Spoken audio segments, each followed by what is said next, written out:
Hey, this is Eef Barzelay of Clem Snide, and you're watching LifeMinute TV.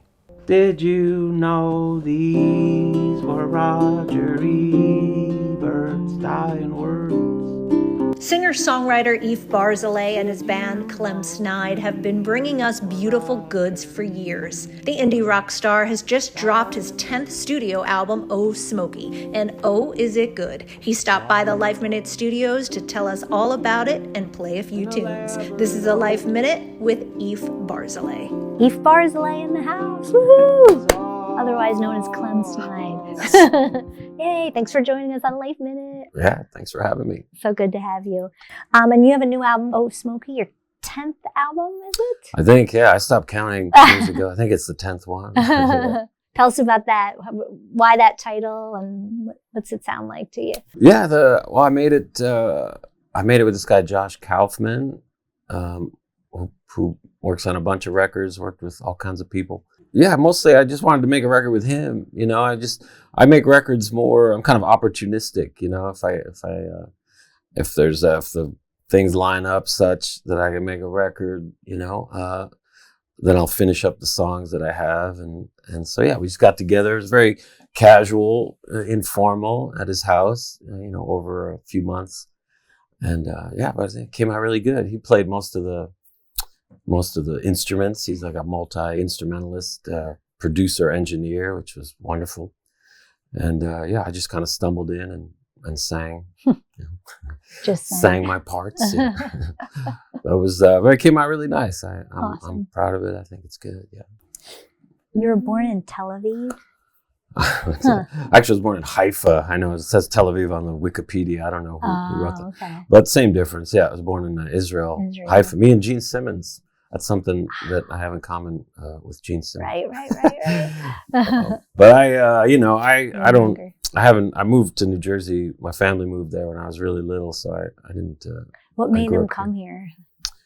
Yeah, it's a good question. I think for why most people come, you know, my dad was ambitious and he was an engineer, and he knew he could get more gigs here than in Israel, I think. Yeah. Did you always know you wanted to be a musician? Like, when did you know? When did I know? I didn't do very well in school, and I didn't want to go to college, and I didn't really want to do anything else. So I made the decision without really knowing what that even meant. You know, I just kind of went for it. When did you start writing songs? Like early, like 21, 22, I think I wrote my first, I played guitar before then, but yeah, I didn't really start trying to write songs until I was in my early 20s. And you have a really unique voice. How did you know you could sing? Yeah, I don't know. I just started singing. You know, again, I didn't take any singing lessons, or I don't like to think of myself as a singer necessarily. You know, I just sing. That's how it comes out. Very modest. Hope for the best. But, I've been doing it I think I figured it out finally. But, those first couple of records, I mean, you can tell my voice sounds a little tentative. Maybe. Takes a while. I don't know about that. It's just definitely unique. Like, it's you and you're saying. Thank you. How would you describe your sound over the course of all these years? And I don't know, the sound of each record has been sort of different. The band, different people have come and gone. I think for me, it's just, it's just about the words, the melody. The song is just a melody and words. Everything else is just sort of can be whatever you want it to be, and I've never committed to, we used to be more like rock, and then we went very quiet and more country. I just think of it as like American music, rock and roll, country, folk. I mean, I don't get too like genre, sort of focused necessarily. What comes first for you, the music or the lyrics, or just both? The pain, that's what comes first. The anguish. It goes both ways. Sometimes I'll have some words and a melody will find its way into the words, and sometimes I'll have a melody and the words kind of find a way into that. I think. But for me, the words are important. I think I probably focus more on the words than anything else. What about the instruments, the guitar? Were you self-taught, or did you have lessons? Yeah, no, I studied. I took guitar. I took guitar lessons in high school. with this great old guy from Jersey named Van Moretti, who could have been, one of the greats, but just chose to stay, around Jersey and just teach and stuff. But he kind of groomed me to be like a jazz. He taught me how to play jazz guitar, like that Joe Pass kind of, style. So I went to Berkeley College of Music after high school with the vague notion that I would be like a jazz guitar player, but then I didn't even know what that meant. And then I heard I got more interested in like the punk rock music than the jazz music. That felt more doable to me. Like, who are your influences? My influences, it's hard to say. It's sort of changed over the years. The big influence for me in terms of songwriting, I'd say it was Hank Williams. Actually, I'd say I learned to write songs by learning Hank Williams songs. I think it's a good, just foundation. But yeah, I don't know. I love all kinds of music. It's hard for me to. I love Daniel Johnston. He was a big influence back in the day, and Townes Van Zandt, Graham Parsons, Neil Young. I got deep into Neil for many years, for sure. All the usual cats. Very eclectic. That's cool. And then Clem Snide, how did that come to be? The name. Oh, I know the name. All right. So we started the band. It was a band initially, and we had this William Burroughs cassette of him just reading some of his writings, and it just opened with he said, "My name's Clem Snide, and I'm a private hole." The name just stuck all these years later. So, yeah.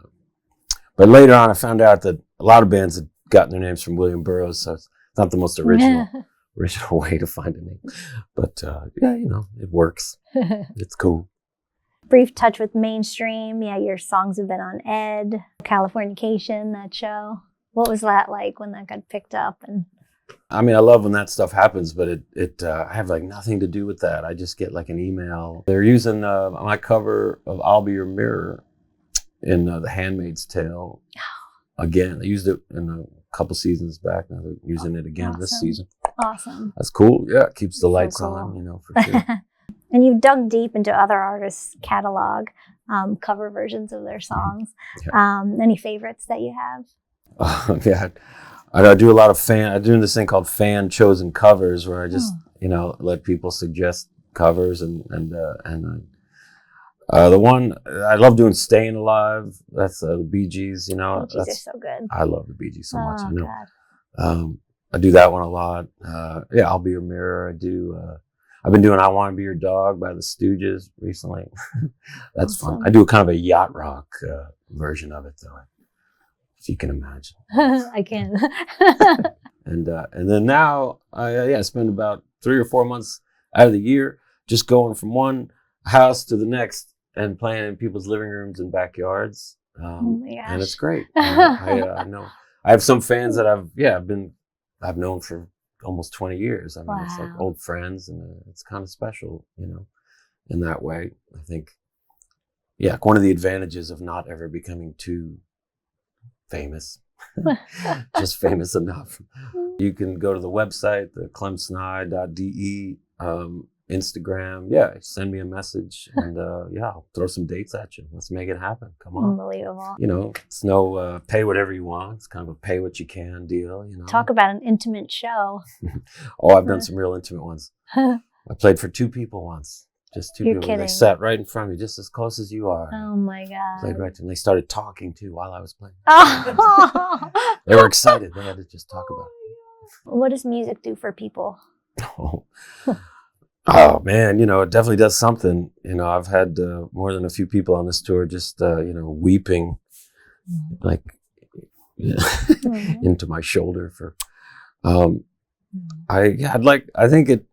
like to just get down to some core. We're all just the same. We're all just children of God. I like to just get right to that. You know what I'm saying? The truth of just being alive and being a person. I want to be free. I want to live as free as I can. I want to achieve a state of grace and just be free in my mind, body, and spirit. And just bring the good vibes, I just try to bring good vibes wherever I go, Are you going to play for us now? Yes. All right. What are you going to play? I was going to play the Roger Ebert song that's on the record before. All right, here goes.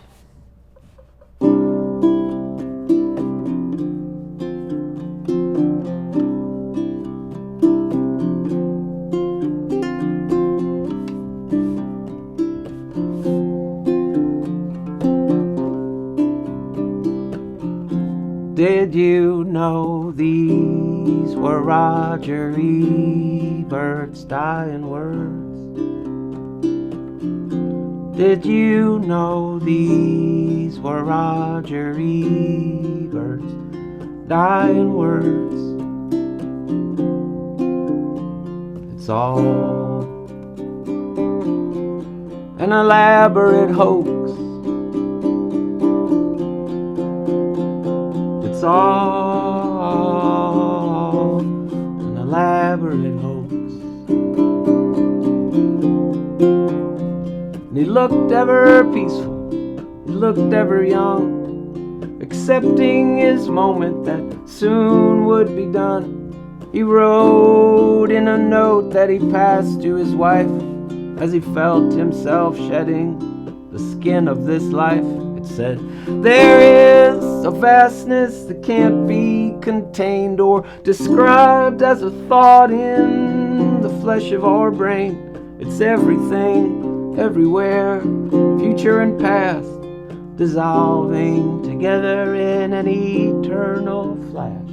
Ooh.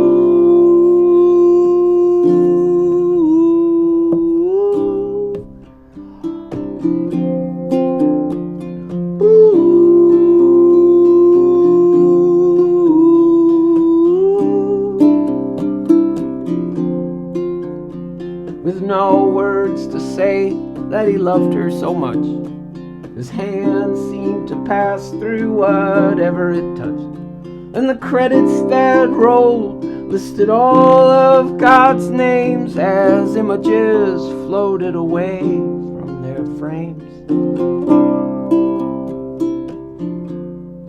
From their frames.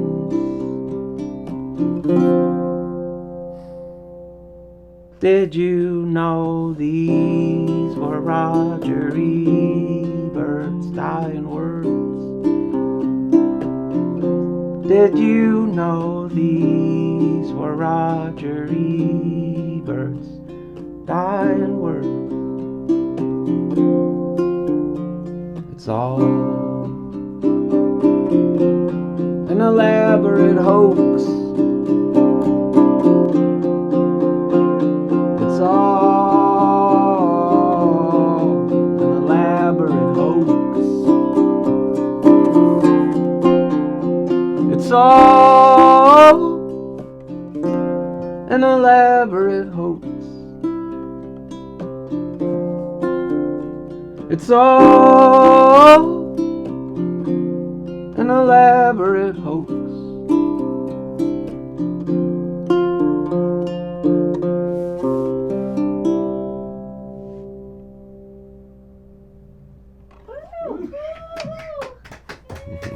One more? Do we do another? Is that?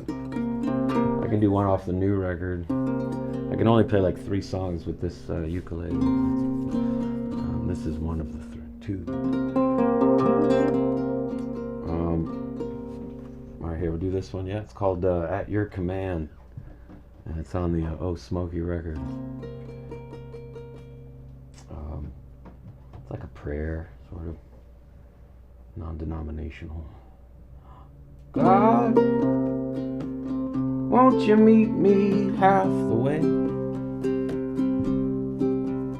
I've come with my seeds in hand. God, treat me as you would a child. I'm here, always at your command.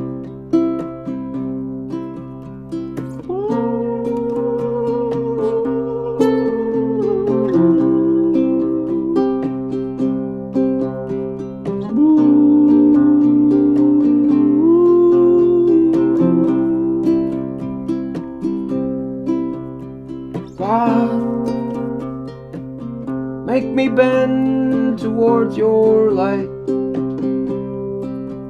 And then softly lay me in the field. God, hold me like a baby bird,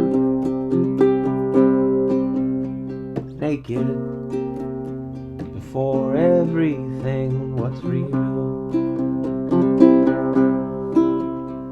Tempted as I am by all these earthly things that only ever just slip through my hand. Oh, where do I end and where is it that you begin? Guide me as I take my final stand.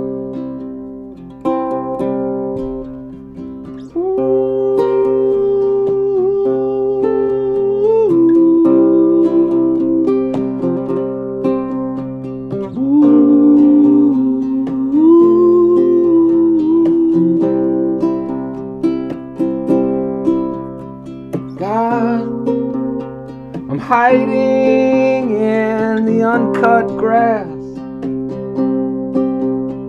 a bright red lighter buried in the sand. God, please just meet me half the way. I'm here, always at your command. I'm here, always at your command.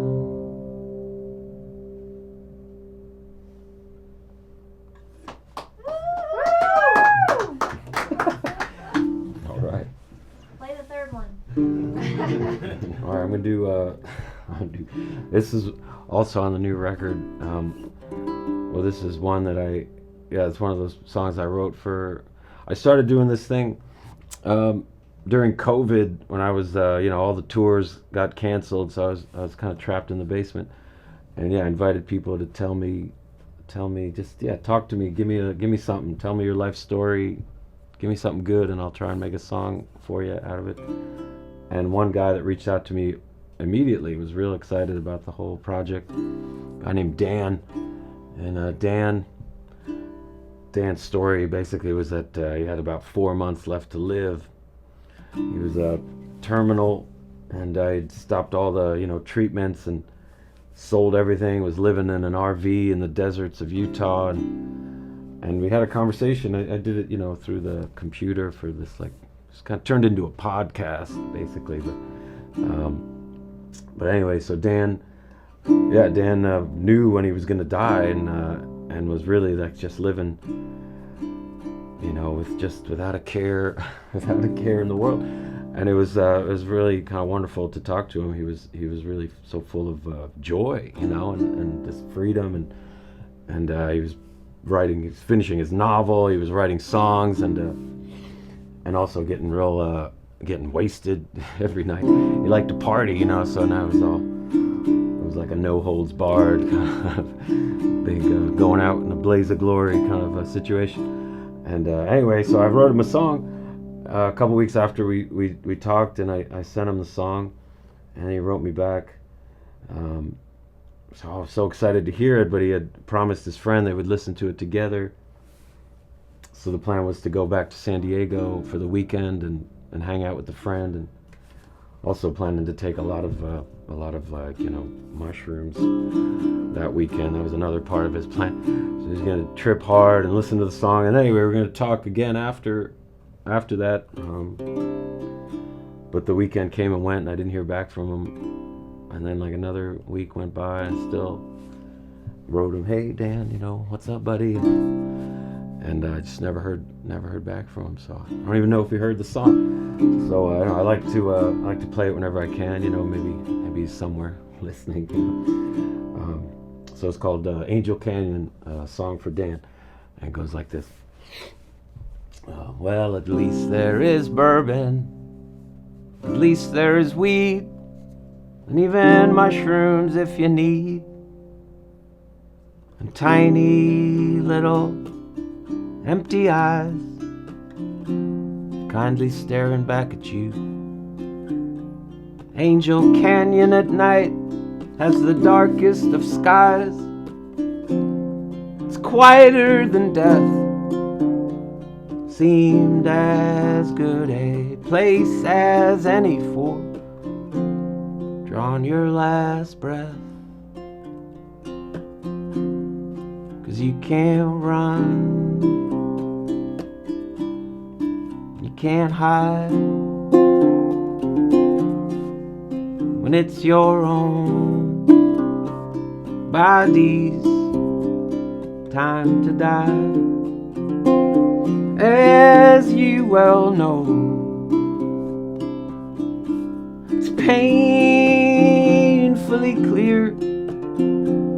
So may some sweet old song be the last thing that you hear. Yada bada bee.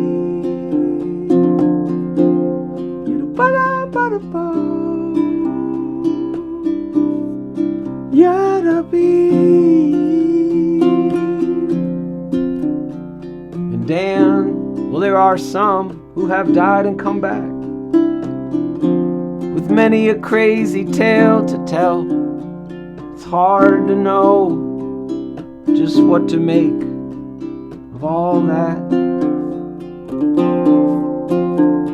But they all tend to speak of some heavenly light and a love outside of time, and a joy for which there are no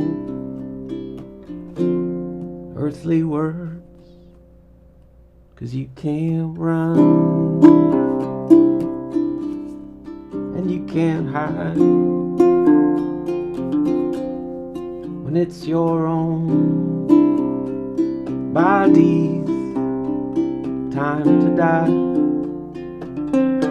As you well know, it's painfully clear. So may some sweet old song be the last thing that you hear. Yalla bada bee.